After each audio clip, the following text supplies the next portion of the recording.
Your review I'm gonna react to NBA YoungBoy blackball from the music industry. If Thug drops, the whole industry posted. Travis drops, the whole industry posted. YoungBoy dropped, and it was not that many. You might say, well, YoungBoy don't with nobody. And that's true. YoungBoy in the last year Antisocial. has been on collabs with Future, Migos, Nicki Minaj. Did all of them post his album? Did they show the support? I think that YoungBoy was used in a good capacity for other artists when He's hot right now. they needed singles. It kind of shows me how cliquey the industry is. If you're a part of the clique, they basically you out. But if you're not really that cliquey with everybody, they act like and he was rapping. After starting his career at 14 with a microphone that he purchased from a Louisiana Walmart, YoungBoy has gone from strength to strength. Over time, becoming one of the most successful and fiercely adored artists of his generation. Along the way, he's racked up 5 number ones and plenty of platinum certified projects. Given his accolades, a hip-hop layman will be forgiven for thinking that YoungBoy's journey to achieve such success had come through being a manufactured product fresh off the major label assembly line. But in fact, it's come in spite of his fractious relationship with his label, Atlantic.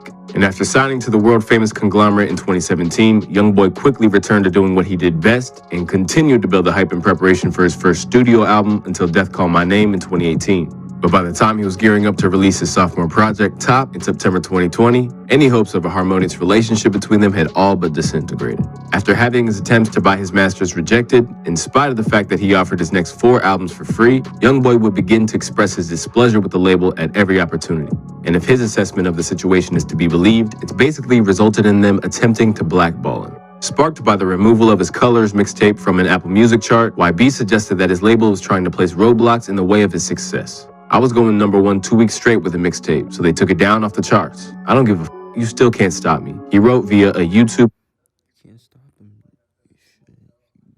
He's hot. Like, you can't stop him. That nigga's loved. YoungBoy's loved by many people, bro. Community post. Don't sign to Fans, other artists, all that. Atlantic. If you're an artist, they're not going to support you, especially if you live a certain way. Angered but undeterred, YoungBoy has barely taken his foot off the gas since, and went on the offensive once more during a Defiant track with Birdman, where he spoke about how they tried to block me out, blackball, but they see me now. And while it can be hard to reconcile the notion of being blackballed with having 20 projects that have entered the top 20 to your name, it turns out that these days, there's more reasons than ever for them to want to take YoungBoy down a peg. Recently, the news that Better Than You, his collaborative project with DaBaby, just sold 30K in the first week, has aroused the suspicion of many, not least of all the always inquisitive Joe Budden. YoungBoy being a part of anything to sell 30,000 week 1 looks fishy. I know what he do. And I know what he just finished doing. He just finished beating Drake for the number 1 album. Then he was tied. He was close for the next 5 weeks. You know what he do on YouTube. You know what he do. He run the numbers up. They're supposed to get 2.5 million. Because you would assume that this goes. And then YoungBoy just pops up saying, yo, Atlantic. And now magically, beating Drake, that. It looks like there's no support there.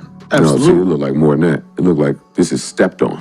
Engaged in a cold war with the company that owns his likeness, YoungBoy finds himself in a rare position of realizing that his record deal doesn't benefit him at all. Denounced by independent pioneers such as Master P and Russ, YoungBoy's deal has been a subject of controversy for years now. And considering that he signed for an alleged $2 million, it's not hard to see why. In fact, his YouTube numbers alone would prove that he's had anything but a fair shake. Over the years, YoungBoy's videos have accumulated over 9 billion views. And while Drake has reigned supreme on the other streaming platforms, YoungBoy has long been the king of YouTube. NBA YoungBoy's YouTube page generates 292 million views a month, revealed academics in a 2021 tweet, which means YouTube pays out his label approximately 1.4 million a month, approximately 16.8 million per year just for his YouTube content. If this is true, it suggests that he's been nothing less than exploited. And now, it appears that YoungBoy is trying his best to be the whistleblower to stop other artists from signing. Well, I think as you learn the business, you learn how badly you being taken advantage of. I ain't never got paid from YouTube a day in my life.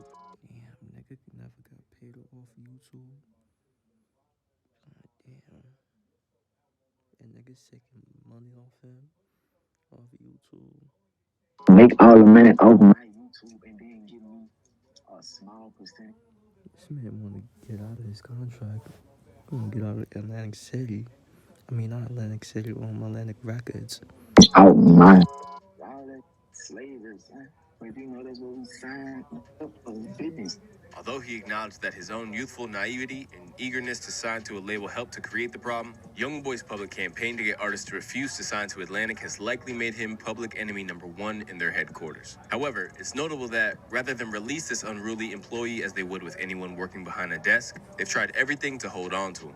In a clear-cut example of why it'd be in their interest to kill his momentum, Academics, who is one of the few media figures that YoungBoy talks to at this point, believes that they're now making a concerted effort to clip his commercial wings. If we're Atlantic Records, it makes no sense that we spend and we exhaust every option to send him off the label with a bang, knowing we already control all of his masters. We own it. YoungBoy turned down every deal they sent to him. If he drops an album selling another 150, his leverage is so crazy that they either got to go double in the amount of money they offer him now, or they got to let him walk. It's in their best interest that he don't go too crazy, that he could be humbled and think, hey, let me stay with Atlantic. That's why I say he gonna do between 120, 130, and 170. Atlantic don't want him to be independent. Trust me. Although it seems plausible that Atlantic are looking to smother his hype in fear of losing out on the profits, it should be noted that they don't account for the total sum of the industry. Adamant that the boardrooms will never back him if he doesn't live a certain way, YoungBoy has also created a rod for his own back with an unsavory beef that pits him against a fellow heavyweight in the game. In recent times, YoungBoy's taken up the mantle from his Never Broke Again signee, Quando Rondo, in order to feud with Lil Durk and the OTF crew. And in recent tracks, he's even slandered the memory of the late King Von, whom Quando's friend, Lil Tim, is widely believed to be responsible for the death of at every opportunity. Unsurprisingly, devoting any energy into besmirching the name of a dead man isn't exactly going to appease corporate higher-ups. However, the other wrinkle comes from the fact that while YoungBoy is a notoriously insular artist who rarely does a feature or allows for guest appearances on his mixtapes, Durk literally works with everybody. As a result, That's a fact. Lil Durk works with everybody, bro. He even worked with YoungBoy at one point in time. many people believe that when given the choice of which bridge to burn, artists have sided with Durkio.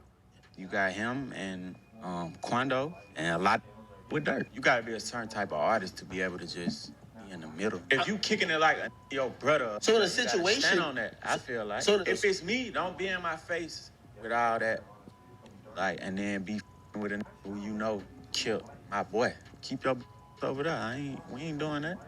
While being ensnared by street politics is one thing, it seems that much of the broader musical community are distancing themselves from YoungBoy's side too. And in the estimations of academics, it appears that the King Von situation has made public support for YoungBoy a dangerous proposition. When Drake dropped, everybody and their mama posted his album. If Thug drops, the whole industry posted. Travis drops, the whole industry posted. YoungBoy dropped, and it was not that many. I think that YoungBoy was used in a good capacity for other artists when they needed singles.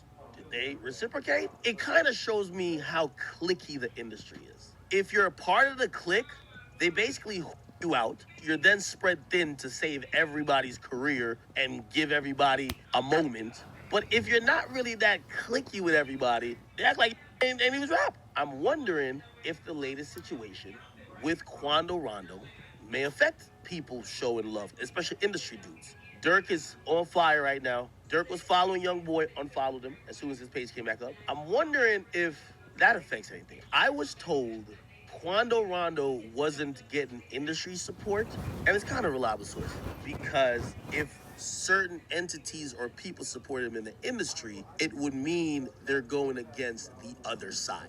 The feud, which Julio deems as big and potentially volatile as the war between Pac and Biggie, it appears that not only has the beef had the unintended effect of minimizing his list of potential collaborators, but has labels doing calculations as to whether they can sign him. Prone to laying out menacing messages to his enemies and money, YoungBoy You niggas gonna die. Put that in money. Letters. is also facing a potential 7 years behind bars at the moment. As a result, there's every chance that if he was even slightly less successful, then he'd be seen as damaged goods. But with the exception of the DaBaby debacle, all signs suggest that even if the industry tries to stifle him, the people won't. In October of last year, YoungBoy joined the illustrious ranks of Tupac and Lil Wayne to become the third man to score #1 album from behind bars. Once again, with very little promotion from Atlantic. Respected among his peers that exist beyond the street sphere, it's also been reported that new music with a fully fledged pop star and Lil Nas X could be on the way. Meanwhile, one of the culture's most uncompromising innovators has been doing his part to let the world know that YoungBoy is simply misunderstood. Sending love to NBA YoungBoy, man, for real. Shout out the creator. I'm not really a fan of him. I never liked the nigga's music. This nigga's music, bro. He's such a sweetheart, dude. Like, we kicked it a few times. Like, that's a sweet person, bro. Like, I think he's just evil. Like, no, he's like fun. Similarly co-signed by Childish Gambino, who showed his solidarity with YoungBoy by changing his Twitter profile to the embattled rapper, NBA has no shortage of powerful admirers. And even if his own label might be doing their utmost to suppress him and create the illusion of downturn in fortunes, it hasn't stopped him from earning his first Grammy nomination with his Tyler collab, What's Your Name? Regarded as such a surefire hitmaker, his reputation now precedes him to such a degree that his features reportedly command a price tag of over $300,000. And while this may seem like a lot, it'd be hard to argue with the data behind it. As of February, he'd surpassed both Future and Mr. Platinum with No Features himself, J. Cole, in terms of quantity of the RIAA certifications. And even more impressively, he's done it while being 18 years their junior. Left in a unique position where he's both in turmoil and thriving at the exact same time, YoungBoy's brand may be toxic, but that doesn't mean for 1 second that it isn't financially profitable. Set to become a free agent, YoungBoy has a chance to cast off the shackles of major label intervention and set a new benchmark for independent artists. So long as his prolific workload is sustained and the fans stay as rabidly behind him as ever, then there's every chance that, blackballed or not, NBA YoungBoy can't be stopped.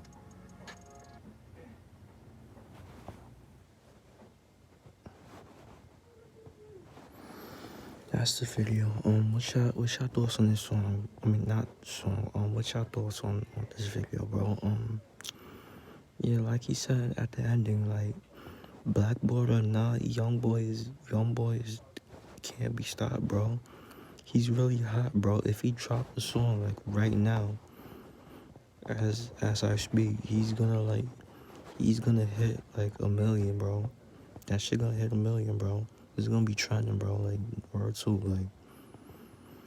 like I said, like YoungBoy, he's not blackballed. Like, I mean, he don't fuck with like a lot of rappers. Like, he don't fuck with. I mean, like, he don't want to do collab with like rappers and shit. And yeah, bro, like he's not blackballed. Like, in my opinion, like he the nigga's still like doing numbers and shit on YouTube and all that. So yeah, bro, make sure y'all like, comment, subscribe. Y'all know the vibes. If you're just checking out, you are.